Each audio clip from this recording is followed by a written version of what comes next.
Didn't? Notice. Thank you. Welcome to the Vermont House Appropriations Committee. It is Monday, February 13th, 2023. And we are getting started this afternoon. This morning, people have been working on their budgets. It was great to see so many people meeting with people within the building. Your chair has been digging into dollars and looking at as much as the one-time dollars, and I'll tell people that we should make sure that we're looking at those one-time dollars, especially as they pertain to your budgets. And a lot of new programs in there that we're going to need to get some details on. But we'll get started with you, sir. You have not met everyone here. No, Madam Chair, I have not. So why don't we introduce ourselves before you get started? So I'm Representative Diane Lanfer. I live in Vergennes and I represent Addison 3. Hi, I'm Robin Shy from Middlebury. Pat Brennan from Colchester. Hi, Tiff Lilly from Burlington. Tristan Talino from Brattleboro. Carrie Dolan from Waitsfield, and I represent Duxbury, Feaston, Moortown, Waitsfield, and Warren. Holly from Callis, Plainfield, and Marshfield, where Janet is. Trevor Squirrel, Jericho and Underhill. Woody Page from Newport. Rebecca Holcomb from Sharon, Stratford, Thetford, and Norwich. Good afternoon. Jim Harrison, Swindon, Mendon, Killington, and Pittsfield. Good to see you both. Representative, I didn't hear your joke, so Oh, you should hear. I know it was a time travel joke. Stick around. We have others. Sometimes it's hard to believe that, I guess maybe it's the size of the room. Oh, she's not here though. She's at the screen. Oh, there she is. I'm sorry, Lynn, go ahead. I forgot. It's good to see Anna and John again, and Lynn Dickinson from St. Albans. I have to leave early to go to a Vermont State College board meeting, but it's good to see you again. Good to see you, Lynn. And Madam Chair, before I begin, I have to concur with you. The Adam Project was an excellent one. Oh, good. I'm glad that you. My name is John Campbell, Executive Director for the State's Attorneys and Sheriffs. For the record, Annie Newman, I'm the Department of State's Attorney and Sheriff's Labor Relations and Operations Manager. And she really is the brains behind the operation. So you're going to hear mostly from Andy today, who's going to walk through the budget. I just wanted to give like an overall presentation as to what the department is for those of you who may not be aware. We have Department of State's Attorneys and Sheriffs as offices it states. We represent the state's attorneys, the 14 counties of each state's attorney in their offices. And then the sheriffs, the part we represent is we take care of their salary and their benefits pass through our office, our department, and then we handle the transport deputies. We do not handle the sheriff's running of their daily operations of their offices. Some people have thought that, especially recently, there's been more news about some of the sheriff's departments. And so just to clarify, we just do the transport deputies and the sheriffs themselves, their salaries. We also have victims advocates and the special investigative units are also through our department. Altogether, as I said, there's almost 180, there are 180 employees. We right now we're facing, especially the state's attorneys really take up the major portion of our representation in the department, and right now we are facing a huge case backlog with all the cases due to not just the pandemic, but prior to the pandemic there was a backlog, but the pandemic absolutely exacerbated it, and it's still has resounding issues for us as a department. And in addition to that, the cases continue to mount, and a lot of that is because of the backlog, with us trying to be able to take care of cases that are older, especially ones where if somebody is incarcerated or if this is something that's hanging over someone's head, you want to get through it. You want them to be able to go on with their lives and move on. The folks that we have working for us are some of the hardest working people I know. They put in countless hours. Unfortunately, our deputies and state's attorneys, they're handling caseloads of like, 350 to 400 cases, which is outrageous. I mean, it's really, that's how bad it is and especially when we're trying to do more restorative justice, to me and to also the people that I represent. It's been extremely important for us to be able to get people to work closely with people who have, made, a lot of them have made mistakes, they made bad judgment calls. And we don't want that to dictate what the rest of their life is going to be. So you try to help out and you try to match them up with programming. But when you're handling so many cases, it's hard to do that, very difficult to do that. Our folks they're very dedicated, but when you're dealing with that many cases, it's tough. The victims advocates, now those folks, the men and women we have working there, some of them have upwards of handling 800 cases.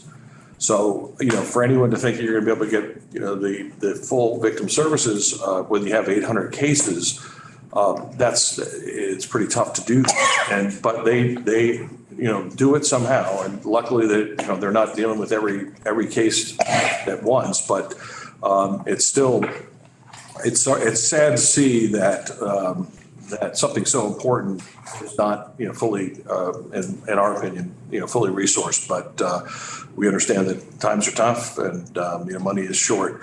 But we do find that the funding of the victims advocates are extremely important to our offices. So what we will do now is I will turn it over to Annie, who will run through the individual budget, and then if there's any questions, we'll entertain those.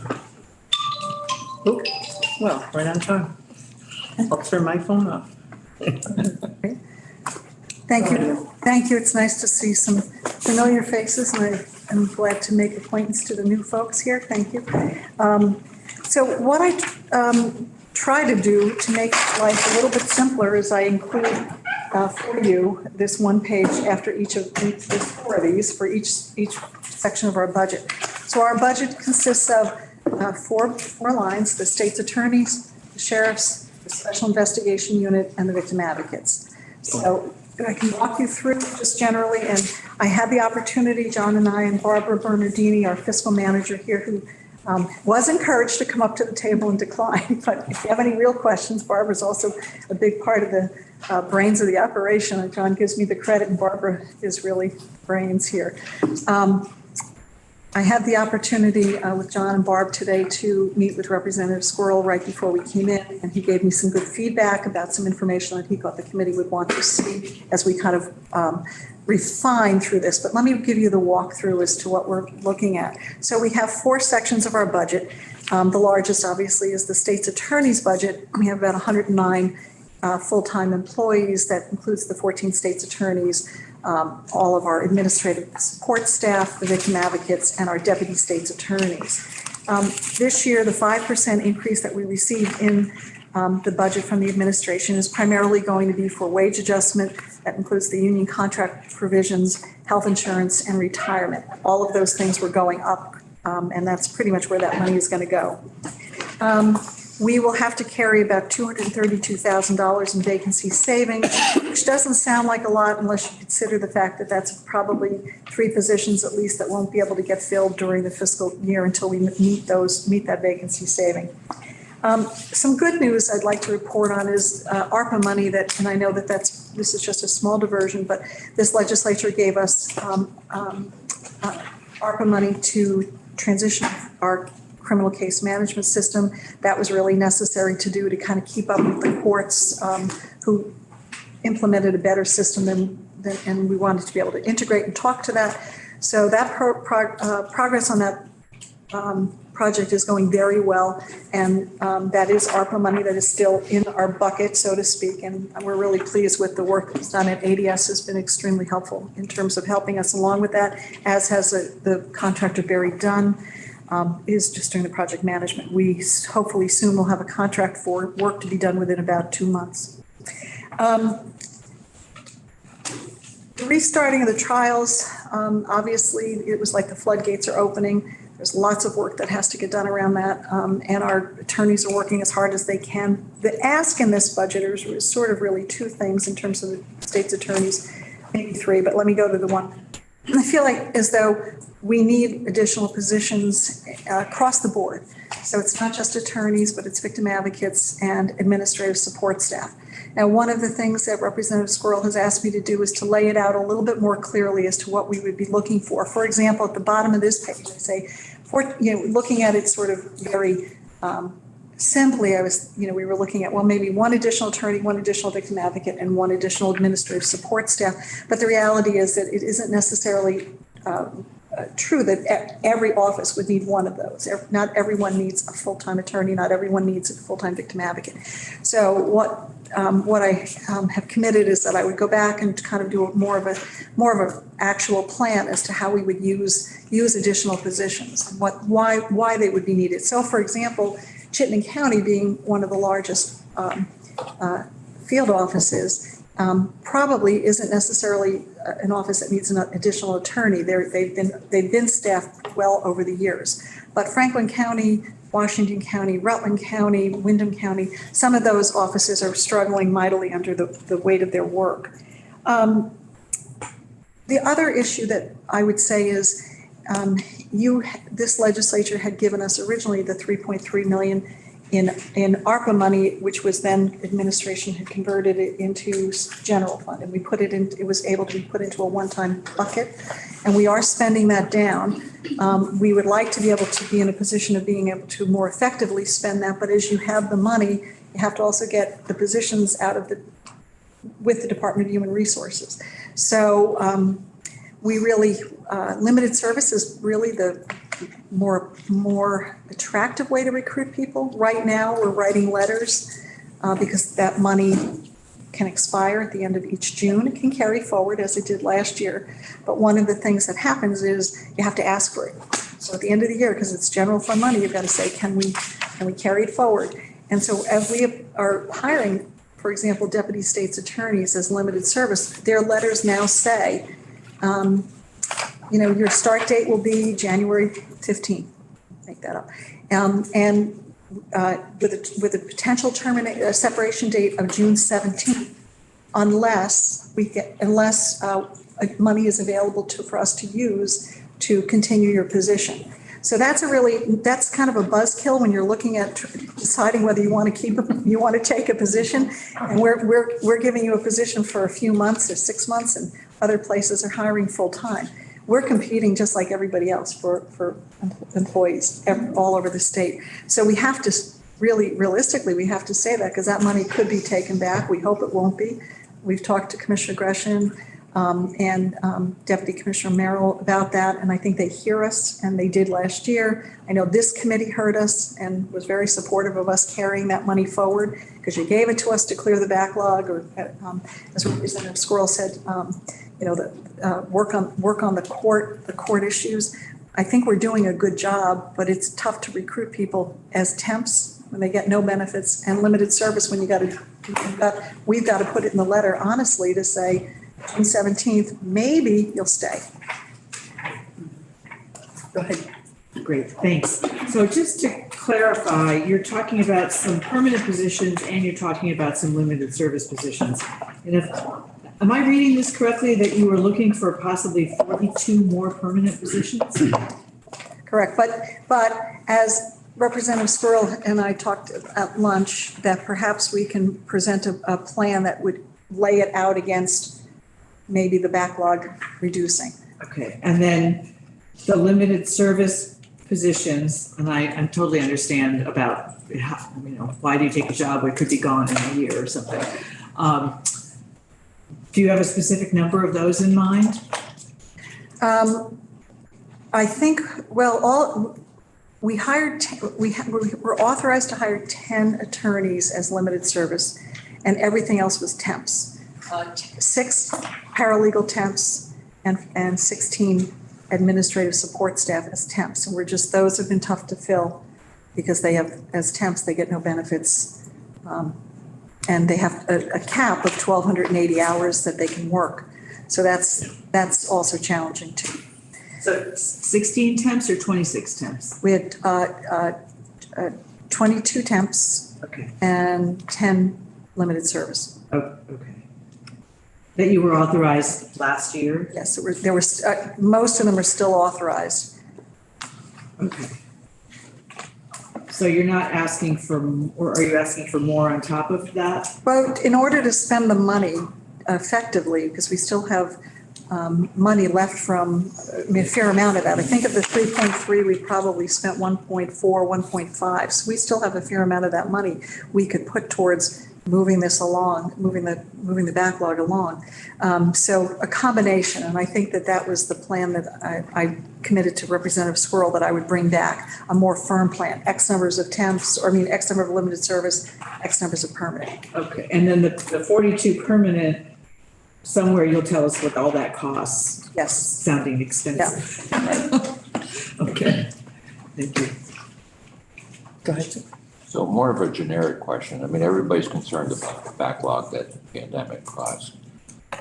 Where are you today? Are we keeping it? I mean, are we gaining on the backlog? Are we still losing ground? Or are we just status quo? We haven't really. It all depends on, I think we are making progress on the backlog, but it's not as, fast as, it's not something you just do a magic bullet. There are some counties that we've asked that, for instance, Rutland County had, I think, almost 3,800 cases backlog.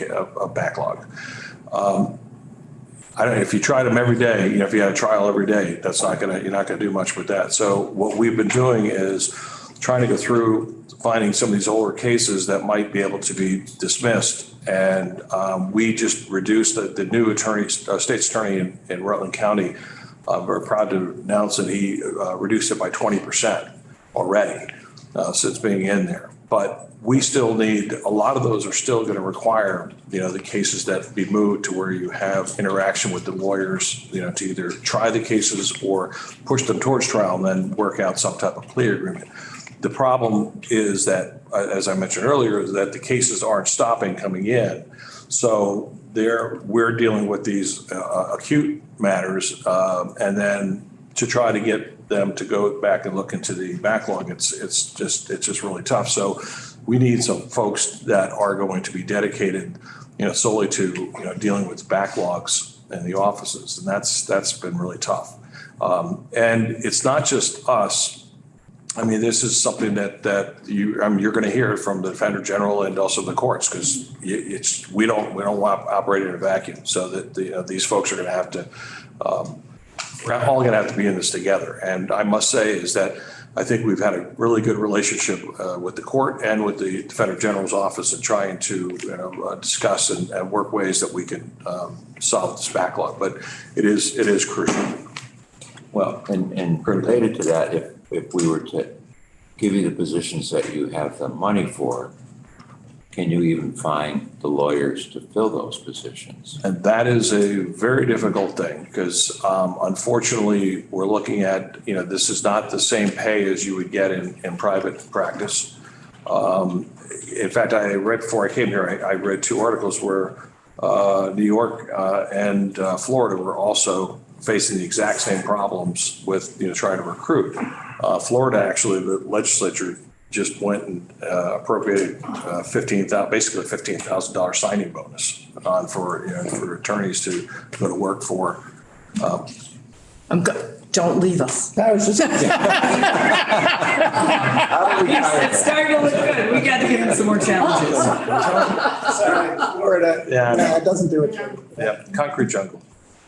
Anyway, the point being is that trying to get them, and then the other issue is trying to fill some of the spots is that if you bring somebody in from out of state, they still have to go through all the licensing to get here and to get their bar numbers. So They need a house. yeah, so that's a delay. Yeah, so. But I will say that we are in our second full contract with, union contract with the staffs in the state's attorney's office. And I feel like that has made a difference in terms of us being able to better take care of our staff. Our administrative staff have had 2 upgrades in the past 3 years. And I think that's been very helpful. Our state's attorneys, we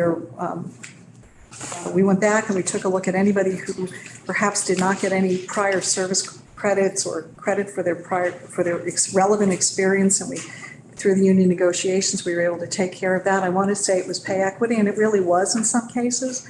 But the reality is we worked collaboratively with the union. We took care of all of that. They were very pleased about that, and we're doing a much better. I think the word is out there that we're doing much better in terms of taking care of our own staff in this regard. Yeah, one other thing though, I think I'd be remiss if I didn't mention is that, each year when the legislature comes, obviously they come up with new laws. And over the past couple of years, there have been several new laws that have really caused additional impact, created an additional impact on us. And we got some of the positions, obviously, when expungements came through, there was there was appropriation there, but they're exploding. I mean, to the point where you're getting more and more and more. And it's not that they're complicated. They do take quite a bit of time. They're not as, some people say, oh, it should only be 15 minutes a piece, which takes far longer than that.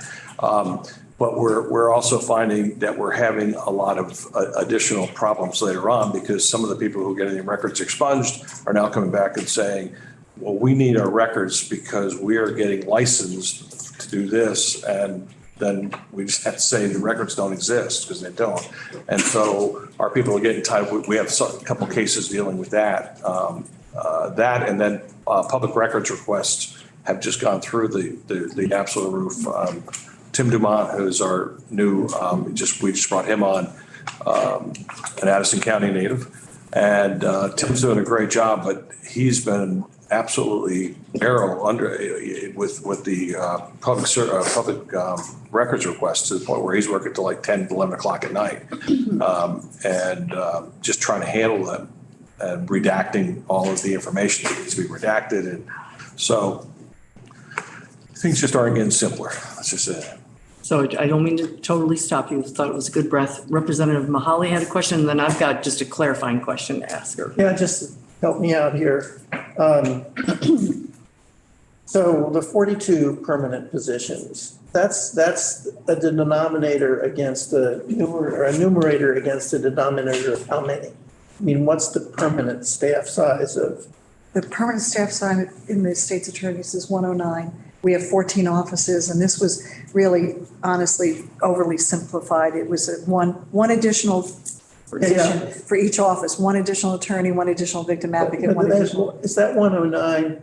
In other words, it's 42. Let's just take the 14 deputy state's attorneys. Yep.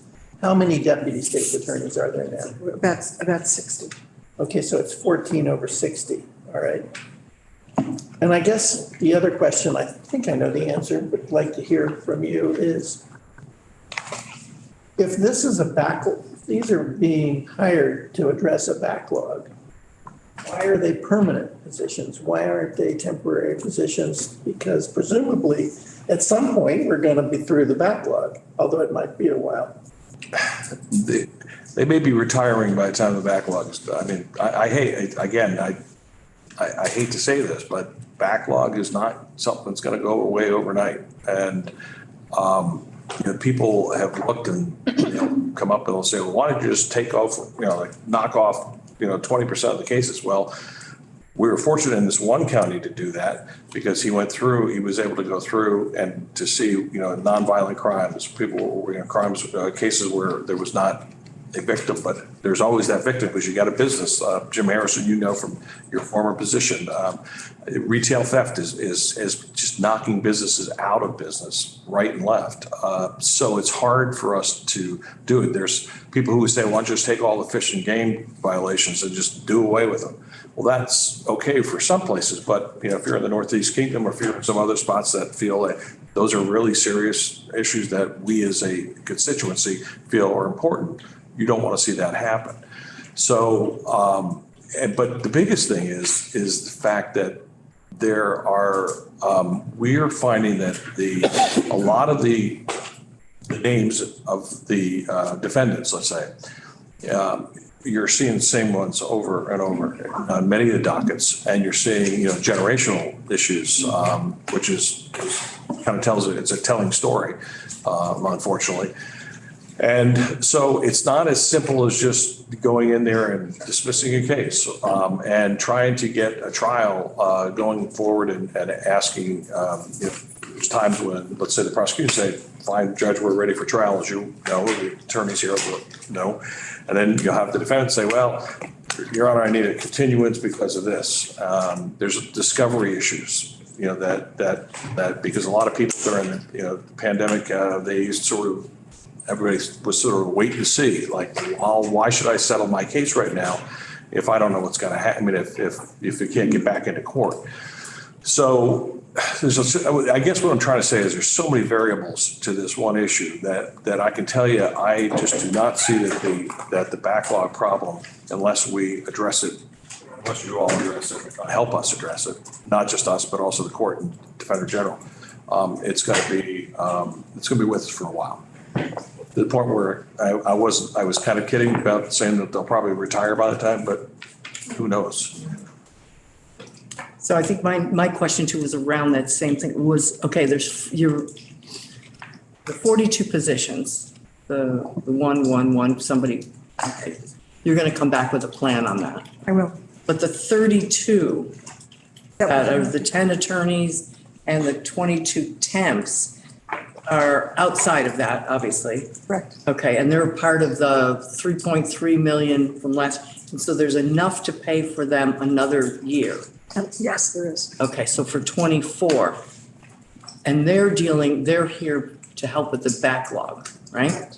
Okay, so it'll be 25 when we need to really address that gap as well, right? Am I seeing that? Because you're gonna. That is, I think, correct, but, if I can, but the number you just cited, which were the 10 attorneys and the 22, which are paralegals and admin temps, our issue right now is just, we could use more positions. I know that sounds counterintuitive because it's hard to fill these, but if we had more limited service, I think Representative Squirrel said that to me, they're easier to fill if they're limited service. Absolutely, because they have some benefits. Right now, the vast majority of what we received were temps, and those are tough to fill. And so, if you could add also, I think what Representative Squirrel had told us today, because you were under the impression that those temps should have been limited service, I think. So you'd like to convert some of that conversation, those 10 and the 22? There's some research I still need to do on Okay. this because when we're having a conversation this morning, I learned something that I assumed was different. Okay. So I need to. Well, that's why we all come to work every day. And I don't want us to testify something that's not accurate. My assumption that when they made them all temporary, when we passed the court reopening piece, that we converted them all to limited service. That's the information I got from them now. And so. And I want to make sure that in my mind, I don't think, 32 are already there, 42, you just need really 10 more. That's not true. You need the 32 for this and 42. And Madam Chair, again, we'll come back with Okay.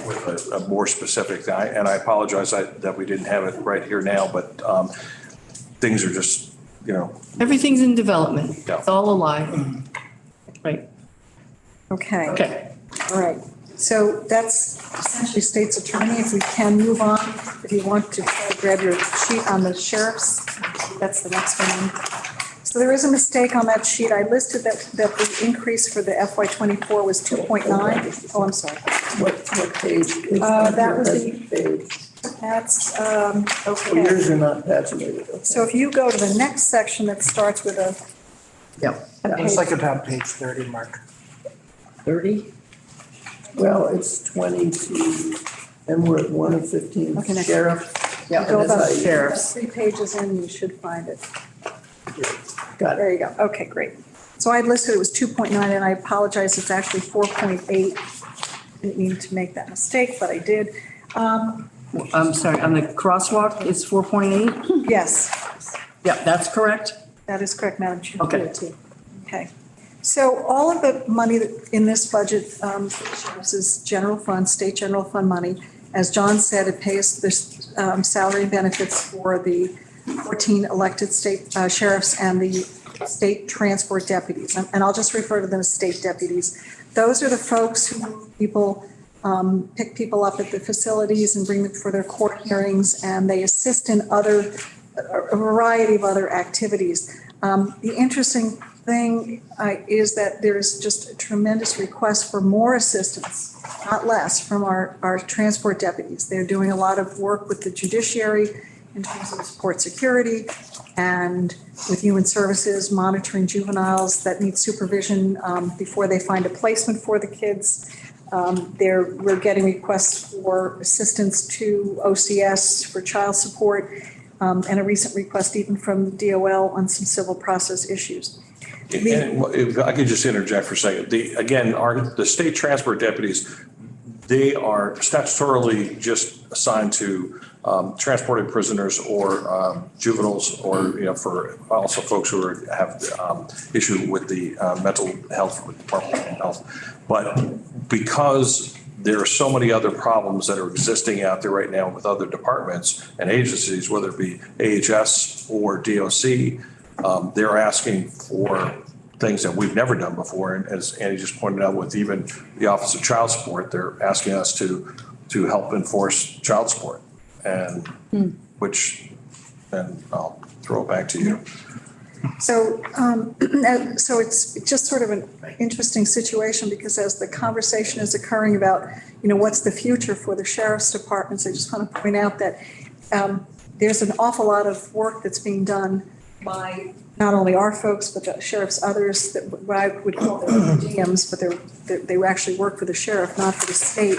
There's a tremendous amount of work that's being done in rural policing in Vermont and other work that gets done by the sheriffs. But our folks primarily are doing the transports and doing all these other services. We're trying to really, we've been very much supporting the judiciary and human services for the past few years, particularly. You probably remember that we talked about that, Sheriff Marcoux out of Lamoille County was supporting the motel program. The folks, the motel owners said, yes, we will set these up as homeless facilities and, let folks stay here, but we want some assistance on security. And that was all being done by the sheriffs.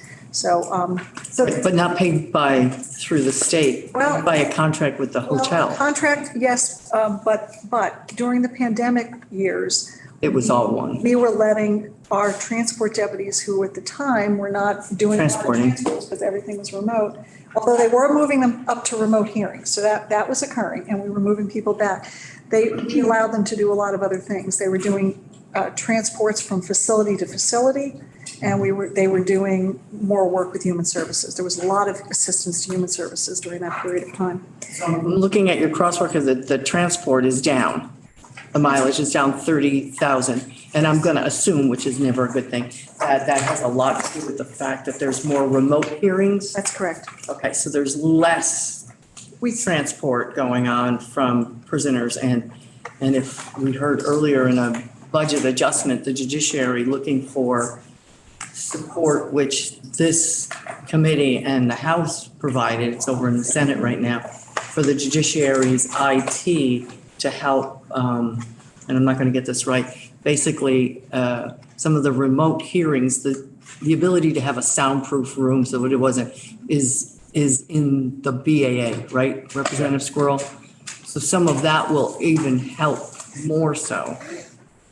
We felt pretty confident that the reduction in the mileage would not come back and bite us for this upcoming budget.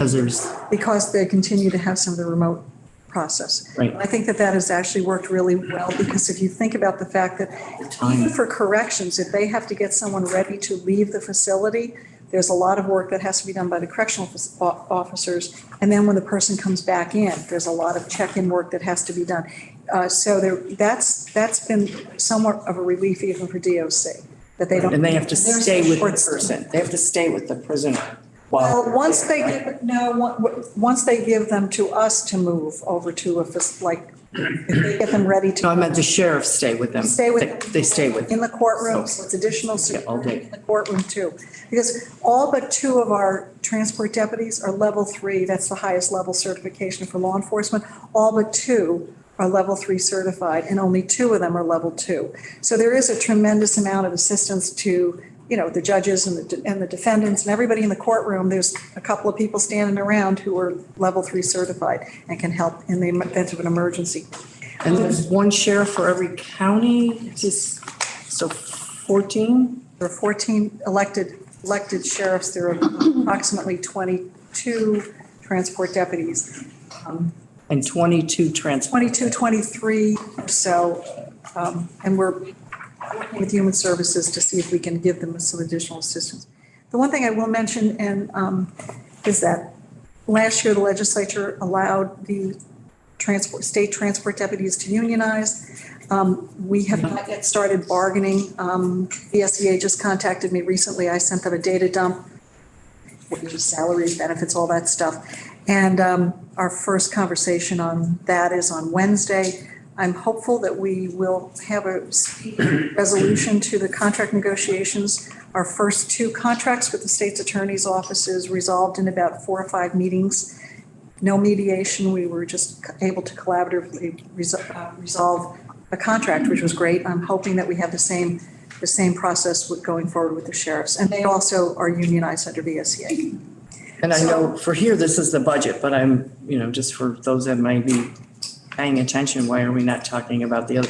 I know that you've been over to government ops around some of the issues, other issues around what's happening, not just one, but statewide when it comes to sheriffs, and that's extremely unfortunate. But across the hall is having those. Correct. Right.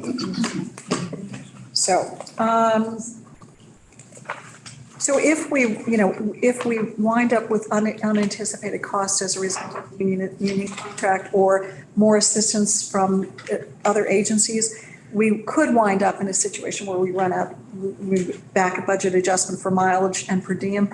We've never had to do that, so we're keeping our fingers crossed that we've managed this budget pretty well. And I think we're working very well with the sheriffs and getting them to be fully engaged to support state government. I think that that's been a goal for us, and I think that's really occurring. Okay, any questions from the sheriffs? All right, next. Next, I believe, victim advocates. Victim advocates, yep. Okay.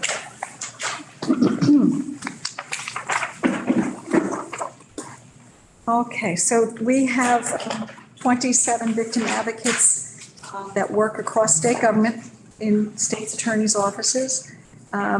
They provide victim support and assistance for everything from explaining the court process, making sure people know, the victims know what's happening, because it's a really complicated situation. And for people who are not familiar with the criminal justice system, they assist with making sure they know all about victim comp and victim restitution and other services. There's a lot of communities, not in all areas, but in a lot of areas of the state, there's good resources for victims. And so they are really in tune with all of the support system in the communities. They make sure that the victims know about what's available to them. But there's a lot of making sure that they are fully aware, victim statement to the judge, all of that. So our victim advocates are really, as John said, are very engaged. If you think about the fact that an office might have 5 full-time or 6 full-time attorneys who all have as John mentioned, 350, 400 cases, and you have 2 victim advocates. So figure that one out. A lot of those cases have victims who want to know what's happening. So our victim advocates have a pretty heavy workload. They do a great job. This was the first year for this line item in our budget. FY23, because we were funded by federal money. As you might recall, this committee will probably recall that conversation. We were funded by federal money. And then CCDS requested state general fund, the state general fund came to us. So we feel like we're keeping our fingers crossed that we're going to end up this fiscal year being able to make sure all the bills are paid around the Victim Advocate Program, but not sure exactly. And if we have a problem, we will let you know with budget adjustment. For the Senate. Do you have a question? Yeah, why the change from federal funding to state funding? So the Vermont Center for Crime Victim Services, CCVS, for a number of years, for folks here who might remember the prior director, Chris Fenno, and then she had approached the legislature and the administration about saying, we would like the program to be funded by state money. What's the advantage of that? I don't want to speak for them. I think. Okay, well, I can take it offline too, if that is helpful. It just seems to me if you got some federal dollars available, even if we split it, whatever, okay. Representative Squirrel, did you? Yeah, I mean, it goes back to crime victim services, and federal funding coming through VOCA, which is the Victims of Crime Act, VOCA. And we, based on the testimony we heard last week, just new folks, but folks that have been around know that they're driven very much so by special funds, and they've been declining. And the Victims Advocate Program that's in the state's attorney's office is funded from the Crime Victim Services Special Fund, which is the VOCA fund. So the thought process is, rather than just changing it to general fund and giving it to Crime Victim Services to have them give it to state's attorneys, just move the whole thing, funding with the program, state's attorneys. Make it general fund. That way, the VOCA money could help offset the funding shortfalls across all the special funds that they were experiencing. So that they wouldn't have to keep coming back to us. So there's not less, Very special. it's not less federal dollars. We're not leaving something on the table. Exactly. We just Okay. shifted, okay. That's what I didn't understand, but thank you, Trevor, for that, but. It's okay. I will point out, and we've had this conversation, that there's no personal services increase in this budget, and I question that. Right. And we'll need to have a conversation with Adam, I think, about why that is. It's down 2.6 and up, yeah, right? Is that the other personal services? Is that what you're? What is, that's all my question is, the same. What is the down 2.562? I see it's level funded, the salaries are level funded, right?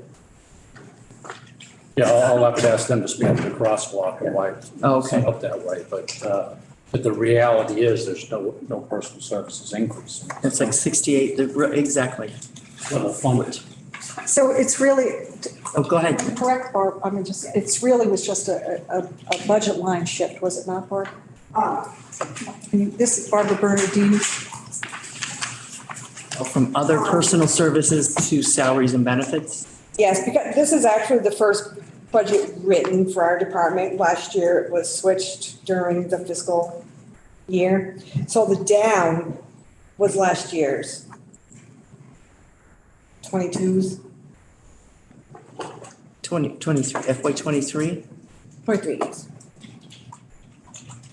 So basically what we received in the budget was salary and benefit, and nothing else. But as Representative Squirrel pointed out, we don't have, it doesn't account for what we know is coming forward for the increase. We have a 2% across the board July increase coming through the union contract, and $1,000 non-recurring bonus, which lines up exactly to what the executive branch did also.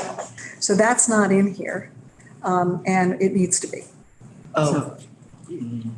Yeah, they just didn't put it in, did they? It wasn't put in? I mean, is that This this? is not target. This wasn't given to us as a target.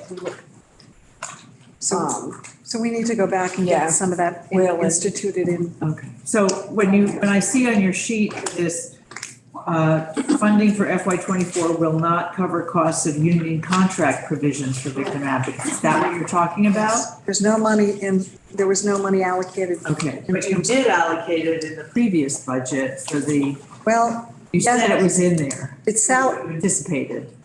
yes. So we do need to go back and get the 24 budget fixed because it doesn't include what's coming forward Yeah. next year for the We contract. don't actually have the right numbers. Correct. Okay, and then those will come in through Representative Squirrel. This is your budget, so you're gonna monitor what Correct. the funding for FY '24 should be that's not here, And which would, you know, stay within the three, well, some of the other agencies in government were trying to stay at 3%, but some of them are at 8.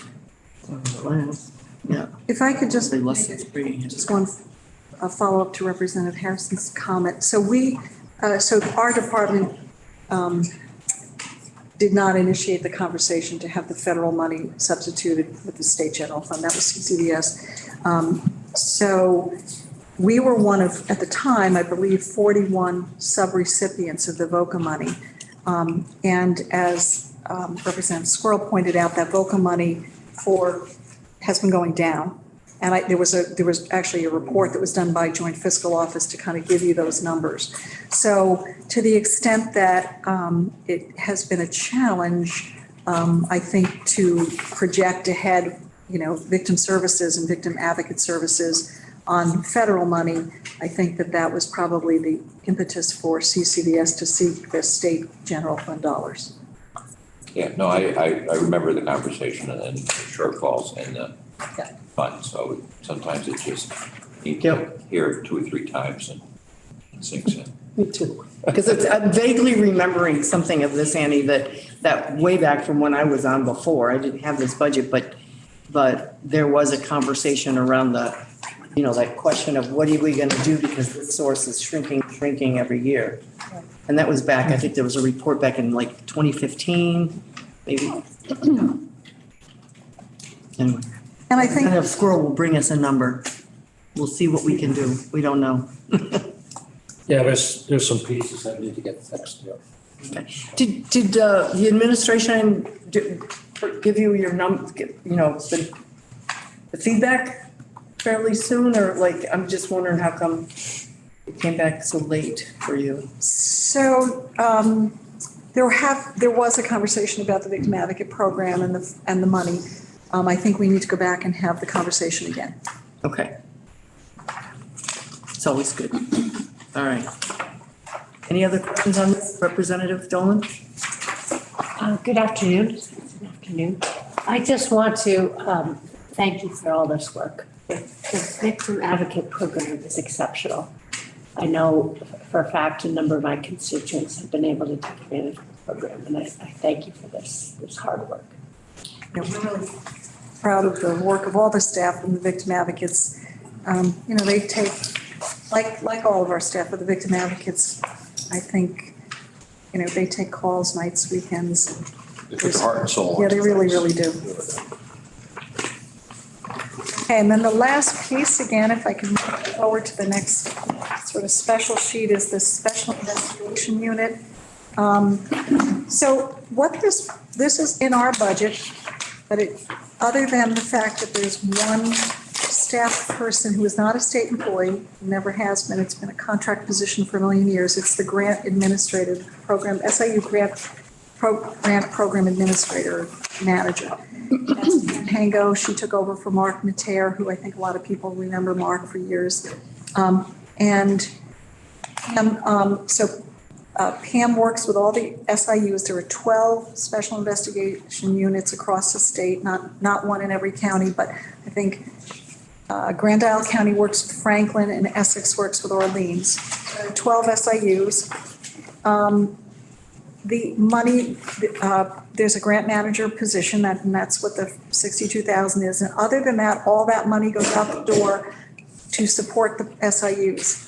And there are 2 types of grants. There's program support and law enforcement. And the program support would be for the SIU local administrator, maybe the person who's the program director at the local level may in fact have a forensic interviewer. They may have that skill set and do both. So usually there's program support money. It can help with rent. It can help with supplies and equipment, and it can help with salary for the admin support for the program. And the law enforcement grants are also given to each of the SIU, and then they work with local law enforcement, usually to have a reimbursement, so to speak, for support from the law enforcement agency. So, for example, they might contract with a municipal or a sheriff to provide law enforcement support to the SIU. So they tell us what they need. They propose a budget.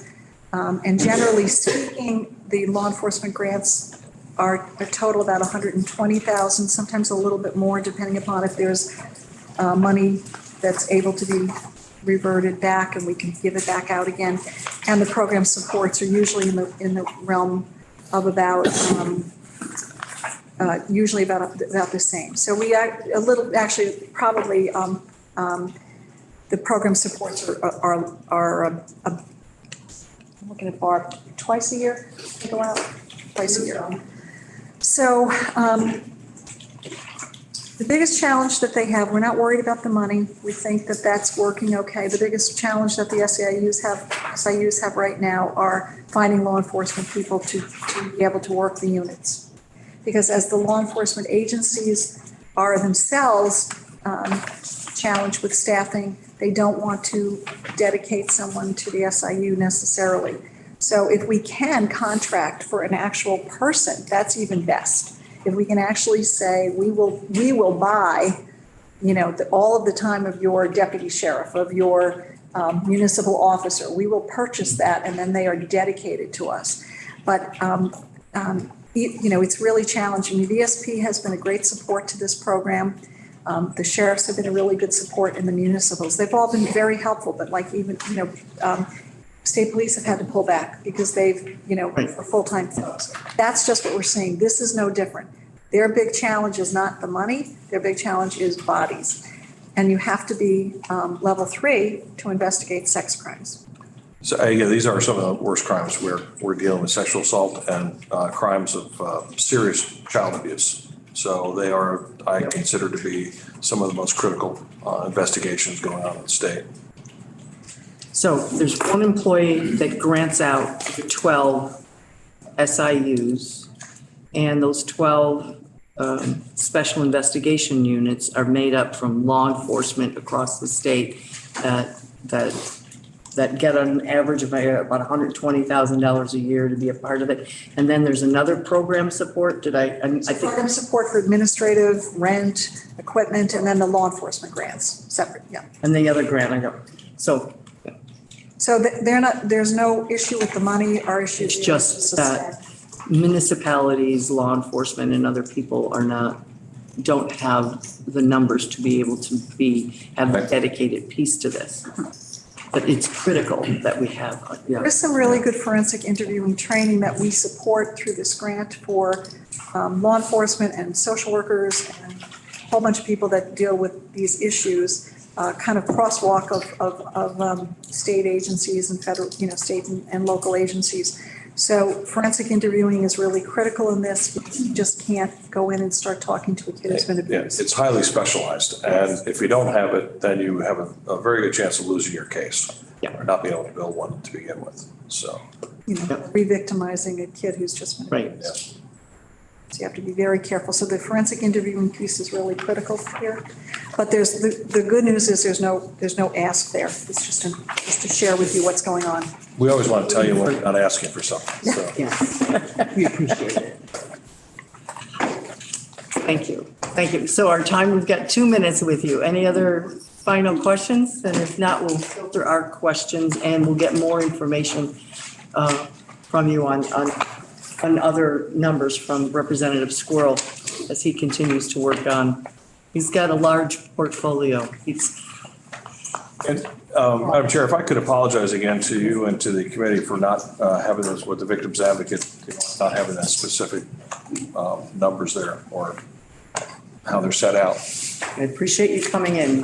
We're trying really hard to get everybody in before the end of next week so that we've got the big picture before we make any types of decision. And as you know, having people come in and tell us what's going on is how we find out things that we don't find out from just looking at the paper. Turn in 3 weeks. Absolutely. I could do it by Friday if you just let me leave. But somehow, sir, they won't leave me alone with it. Well, thank you very much, and welcome to the new folks. And I can tell you, after having 16 years of sitting where you all are sitting, I can tell you you're going to have a great time while you're here. So you got a great chair. Great people up here. Thank you. Thank you. Thank you. Bye now. When he was the senator, when I worked at the health department, he was senator, when I had to go into Sears's room, and he was vice chair at the time, and it was really funny. I thought, this guy. Senator Campbell. Is that what this is? Well, there's 3 of them in here, right? They're all in B205 on this, on your sheet. On that, yeah, but the bigger sheet. All right, we won't move, right? We're all just gonna stay put? Let's check. Ethics Commission. Come on, Jen. When you get comfy. We're still live. Thank you for the handout. And are you Christina? Yes, I am. Right. Christina, I don't think you have met our committee or us you yet. You haven't been in. I know, I was here last year when everything was remote. But everything is so different now. So many people are new. So why don't we've got a couple holes right now because people are off meeting with budgets and things. But we'll go around and introduce ourselves before you start. So I'm Representative Diane Lanfer. I live in Virgins and I represent Addison 3. Hi, Robin Shy from Middlebury. Pat Brennan from Colchester. Tiff Bloomley from Burlington. Tristan Marino, Brattleboro. Harry Dolan from Waitsfield, and I represent Duxbury, Facein, Moortown, Waitsfield, and Warren. Terry Lynn is in Representative Dickinson is from St. Albans. She's at a meeting. I'm Martin Polly from Calais, Marshfield, Plainfield. Woody Page from Newport. Would you skip over? Trevor Squirrel. Representative Squirrel. I thought I'd leave it to our chair, Representative Harrison. Go ahead. Are you done? Okay. You want to? Yes, this is Rebecca Holcomb. She's from Norwich and a bunch of other towns. I'm Jim Harrison, Chittenden, Mendon, Killington, and Pittsfield. And for the record, start off and tell us about this. I'm Christina Sivert, and I'm the Executive Director of the Ethics Commission, and I'm from Barry. Good.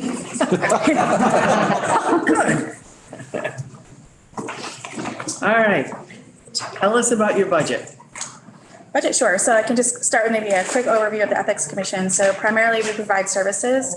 We provide services to 2 categories of folks. So one is State of Vermont Public Services and State of Vermont Public Servants and members of the general public.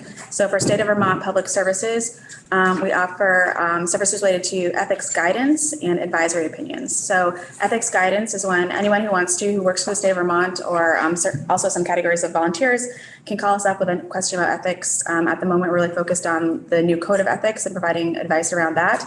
And ask for confidential guidance that can be verbal, over the phone. They can tell us their name. They don't have to tell us their name. They can ask for something in writing, not something in writing. And then we offer advisory opinions, which are more involved. The entire commission reviews an advisory opinion. Those are a bit more time consuming, but those are for more complicated questions. And those are posted on our website so that anyone can see them after personally identifying information has been redacted. And we also receive complaints, and those can come from State of Vermont Public Servants and also members of the public. So we don't have investigatory authority or enforcement authority, but what we do is we receive the complaint, we review it to make sure it actually implicates an issue related to ethics, and then we forward it on to an entity that can handle the investigation and do further reviews. So that could be DHR, that could be the Attorney General's office, that could be one of the ethics panels in the House or Senate. Oh, go ahead. Just don't complain. No, I'm not complaining. I'm not, I don't want to double that number. I could, but help me out. I realize you don't have enforcement, and I know that's been a discussion in this building from time to time. But you had 3 complaints. You, assuming you look at them and they sound legit, you refer it to, like if it was one of us, you would refer it to the legislature, right? Yes. If it's a state employee in the executive branch, for example, who would you refer it to? That would go to the Commissioner of Human Resources. Okay, and something similar if it was judiciary. Okay. Right. Do you have any follow-up on those 3 complaints as to what happened to them? Sure, I can backtrack a little bit. So we have 3 formal complaints that were actually filed with us, written complaints. And so one related to municipal ethics, so it was closed upon receipt. We really encourage people to call us if they're thinking about filing a complaint, to call us first so we can walk them through. So in this case, we would have told the person we don't have a jurisdiction over municipal issues. The other 2 were complaints that were forwarded to DHR, the Commissioner of Human Resources, and they looked into it and they closed them without findings. Okay, so if I may, 3 complaints for the size of state government sounds like either 1, we're doing an extraordinarily good job overall, or 2, no one knows about the Ethics Commission, and who would I talk to if I did have a complaint? Right, and I think that there's 2 things going on here. So this year we changed how we categorize complaints. So in the past, we categorized what I would call now complaint inquiries as complaints in our total numbers. So I think this past year we had about 12 complaint inquiries, which are people who called interested in making a complaint. We talked through it. In some cases, they weren't related to, they weren't issues that fell under the Code of Ethics. In other cases, they had complaints that they were planning on going forward with, and then they just didn't. So the number 3 is, it's a small number, but those are the numbers where they actually filed an official complaint. And to give you broader context, I think last year we had the executive director of the Rhode Island Ethics Commission, which has a very robust ethics commission. They're very highly ranked nationally, and they also cover all municipalities in Rhode Island. So I think they had an average of maybe like 30 complaints. And so 3 is a small number, but also putting into context that we actually do serve, compared to other ethics commissions, we serve a relatively small population. And yes, there is, this newness to the ethics commission. And then also say that people have other vehicles in which they can file complaints, and I do think in other branches of government, sometimes people are encouraged to file them internally. So we don't actually know how many complaints related to ethics were filed with the judiciary, were filed with the Senate, House ethics panels, or were filed in other places. We do get reports back from the Attorney General's office related to campaign finance complaints, and we do have numbers on complaints filed with the Secretary of State related to municipal ethics. So, but in general, we only know about the complaints that come directly to our office first before referral, and not everyone chooses that option. Thank you. Representative Sean? Thanks.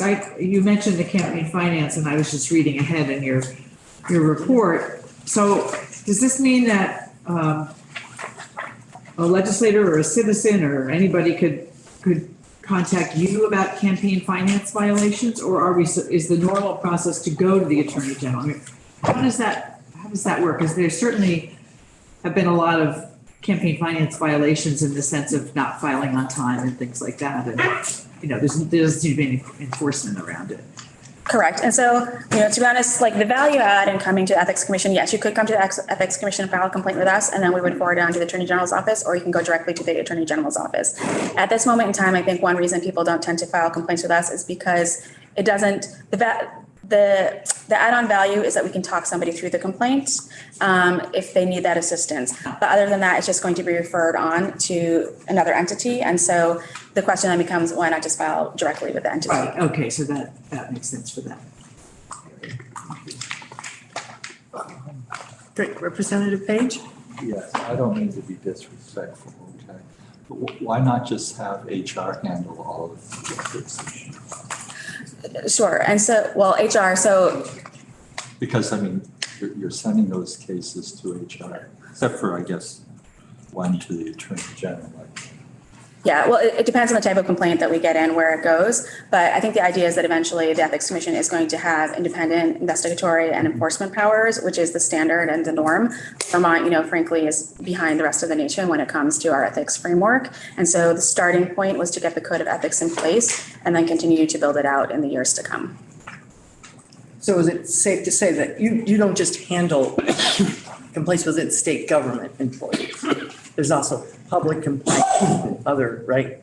I'm reading that right? Yeah, so we handle complaints related to state of Vermont public servants. So it is related to state government, and that can be employees, but it also can be, volunteer board members and legislators. Would fall into that category, and certain other categories of volunteers as well. Say you're a full-time volunteer for the state of Vermont, and you have, certain responsibilities that, you can make an argument that you speak on behalf of the state of Vermont, then you would also be covered by the Code of Ethics. And we put this into place, the Ethics Commission, it feels like not that long ago. Yeah, it went into effect July 1st, 2022. So, yeah, so it's brand new. Brand new, yeah. That's what I thought. Yes. And I guess to go back to your point, why not just kind of have HR handle it? Well, the idea is that, have a real thorough and independent investigation. So right now, you don't want people to be investigating themselves in the sense that it's not a best practice in terms of, getting to the bottom of the issue. People to come to us because they want somebody who is removed from their current situation. They already know the channels that they can go through internally, and they don't necessarily feel confident in those channels. So a lot of the complaint inquiries that come to us where people don't move forward, their answer is, well, if it's just going to go back to where I am now, then I know nothing is going to happen. And so that's why a lot of people, anecdotally tell us they choose not to move forward. Or you can assume that from the conversation that you've had. Once they find out that we don't have independent investigatory powers, they're like, okay, I'm going to get that over to you. And then they kind of, their level of interest drops off, and then we never receive the complaint. But it is I think it's the steps were to be able to, at some point, be able to provide that for this commission. Yes. At some point in the future. Yes. Get there. Yeah. And it's sort of like, I don't know, I like it, or liken it to, and I could be wrong, sort of where we have sort of the heartburn between when you're trying to promote something and regulate it at the same time, there can be conflict of interest there. Yes. And I think that originally, I know I'm relatively new. I've only been with the commission for a little over a year, but my understanding was when the commission was originally set up, the idea was that it was going to be an independent commission with investigatory powers. And then for some reason, it just kind of kept getting put off until we got to a point where, the Code of Ethics itself is new. So 4 or 5 years later. So brand new. Yeah. Representative Harrison and Representative Page. So I noticed that you get quite a few complaints about, well, relatively speaking, municipal. Yeah. You don't have jurisdiction over. Correct. Municipal. Correct. Should you, or where, I can understand where the perception might be easy. You have a small select board and a project gets approved and, somehow one of the select board members has some interest in that. It's easy to happen in a small town, but do you have any suggestions on how to resolve those other than unelecting somebody? Sure. So I can tell you that the category of calls we get related to municipal ethics fall into two categories. So they're from municipal officials themselves who are interested in making a complaint because they see something they feel is happening that they think is wrong, or they're looking for advice. And the other category of calls we get from members of the public who feel that something wrong is happening and they also look for advice. So we cannot officially give anyone advice. We try to informally, kind of walk people through problems. If we say, okay, this isn't necessarily an ethics issue, or yes, this could be an ethics issue, but we don't have any place to refer those callers to. And so that is a problem. And so it came up when we met with the Senate Government Operations Committee a few weeks ago, and they've requested language directing the Ethics Commission to come back to the legislature next year with a proposal on how to handle municipal ethics issues. Okay. Where are they handled now? Is there anybody that handles municipal ethics? Nobody in the state handles municipal ethics. Well, the Secretary of State's office, I think they can provide some services, but they are limited. I don't have a full understanding of what they do. My understanding is mostly what I hear from callers. And then there's the Vermont League of Cities and Towns, which really represent the municipal officials. So if somebody is in a conflict internally where they feel like, one member of a select board doesn't feel like something is happening that's correct with the select board, then, the Vermont League of Cities and Towns represents the select board and not that individual. And that's my understanding from, what I received from callers. I don't have any intimate knowledge of how the Vermont League of Cities and Towns operates. But I will say anecdotally, a lot of the calls that we get are for smaller towns where they don't have a lot of resources. And so sometimes people get directed to the city attorney, but my understanding is not every, city or town has a full-time city attorney that is available to everyone. Sometimes it's somebody that's paid on an hourly basis to review contracts and so on and so forth. So. Yeah, I've learned a little bit about it from some communities that have called me in the past around this happened and that. Like you would think, that doesn't seem like there should be a procedure for recourse that found out there's not. Yes, correct. And that's hopefully, and you think next year that you're going to have a report based on what could possibly be for municipalities? Yes, we're planning on, so we're going to wait and see exactly what the language directing us to come back with a proposal looks like, Right. but kind of look at what's happening nationally and what might work for Vermont. So my understanding just, anecdotally and initially without having done a lot of research is municipal ethics being handled at the state level works best in small states, which does fit Vermont, but at the same time, it's not handled very well in most places, generally speaking. So it is something that requires a lot of research and consideration about what model would actually work best for Vermont and what model would meet people's actual needs as well. Yeah. Oh, yes, sir. Sorry. A commission, is this going to be a long-standing group? I mean, a commission generally for a short period of time. Permanent. It will be a permanent. Yes.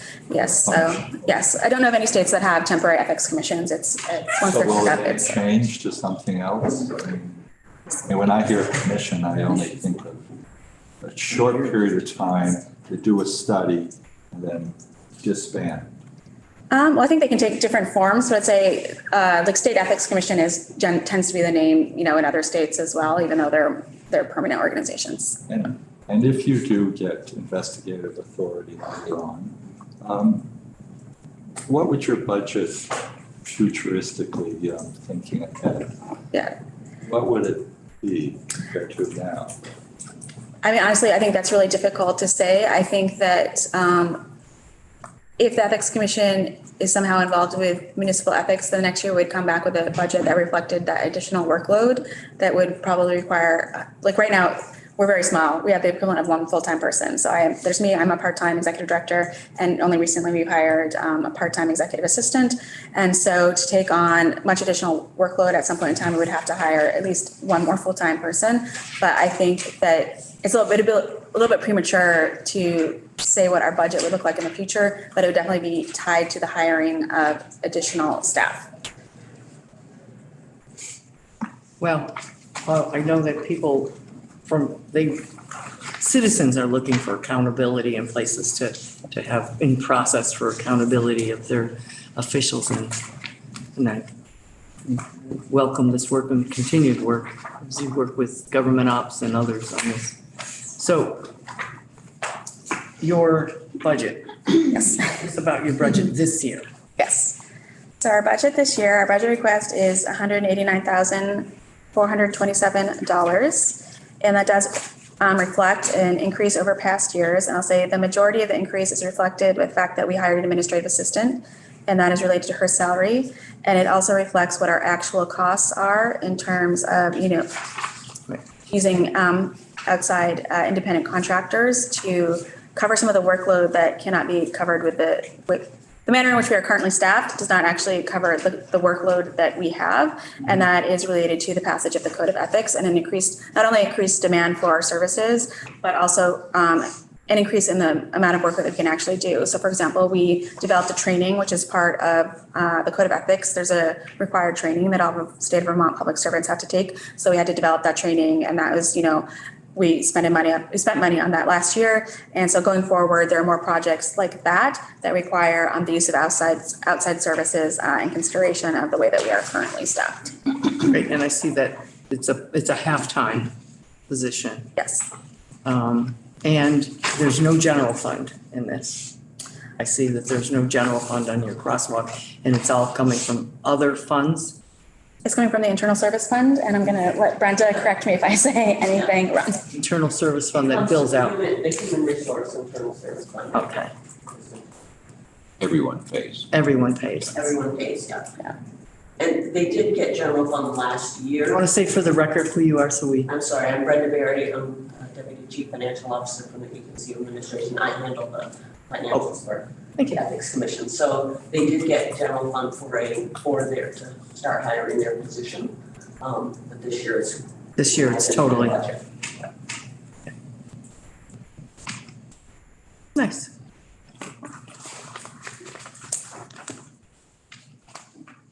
Any other questions?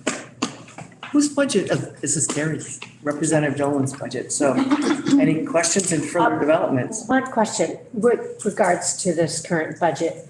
You mentioned about the training, and I presume that's training associated with the code of ethics. Correct. And the responsibilities of the three branches of government regarding the code of ethics. Is that correct?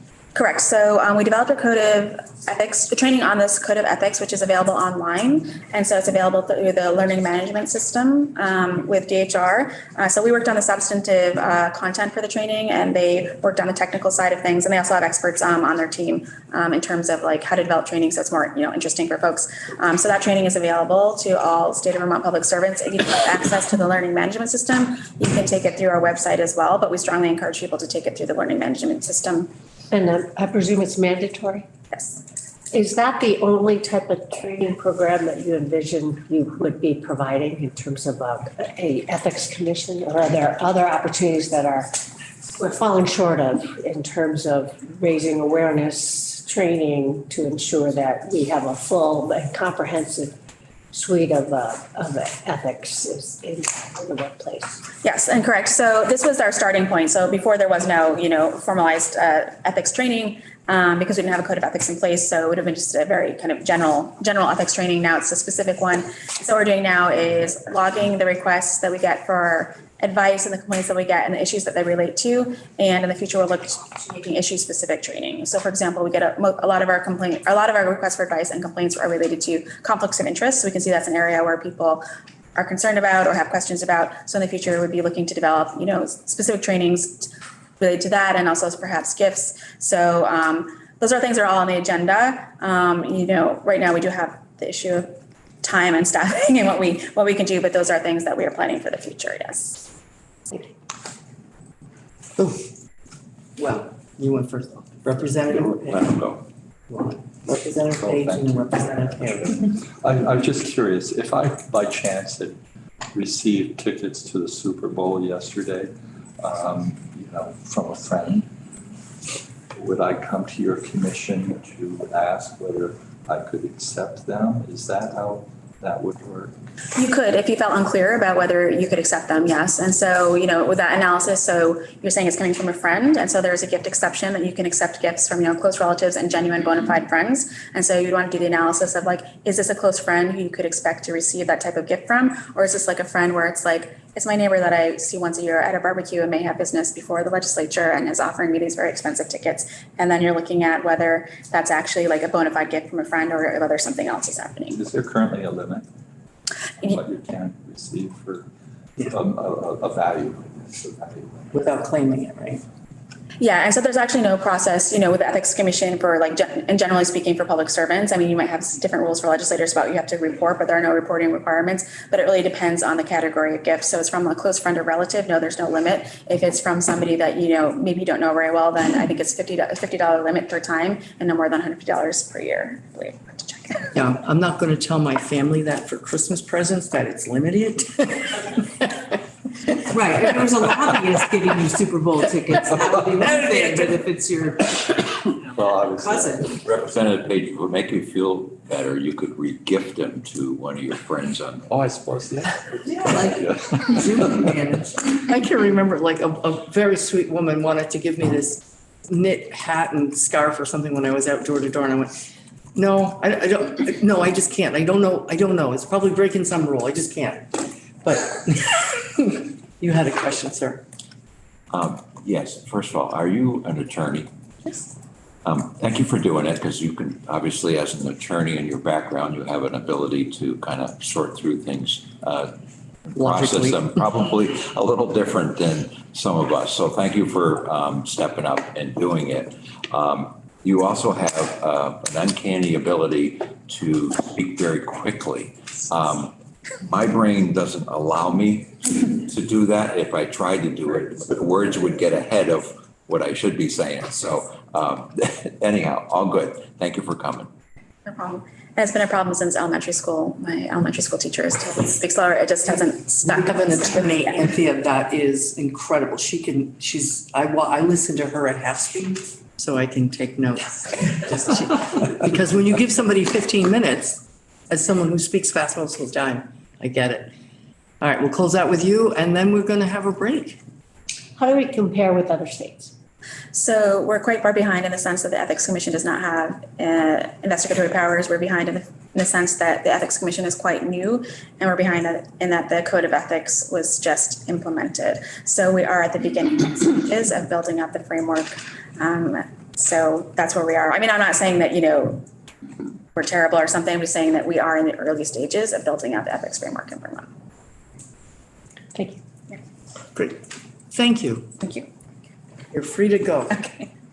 All right, committee, we are off to 2:30. 2:30.